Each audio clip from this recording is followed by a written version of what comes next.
This short interview with the one and only Kirk Windstein was unplanned and shot on the fly while our sound guy was actually on stage playing with his band, so apologies for the audio quality in advance.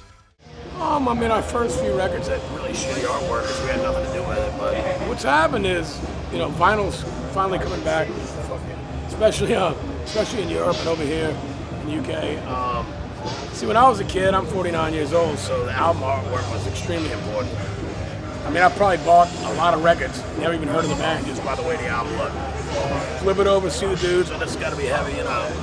Got screwed a few times, but for the most part, it worked out. I remember picking up Kill 'Em All that way. I'm like, these dudes got pimples, and they're all unshaved, and this has got to be heavy, you know. But for me, you know, the vinyl thing, that was my era. And luckily, it's kind of coming back. I mean, CDs, and especially iTunes crapping out when it's this big. I mean, it doesn't make any difference what the fuck you have on there, but it's never been a very big, important part of CROWBAR because we're not a visual band. Look at us. It's about the music and the sound with us, but still, we want the shirts to look cool. We want the covers to look cool. We don't want crap product for people to buy. We're just not we're not Kiss or, one of the more visual acts.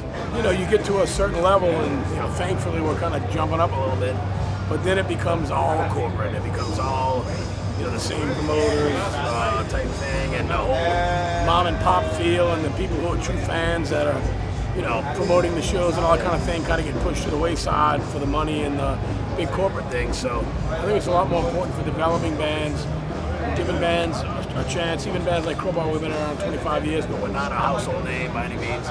But we're working on that. But anyway, to us it's good.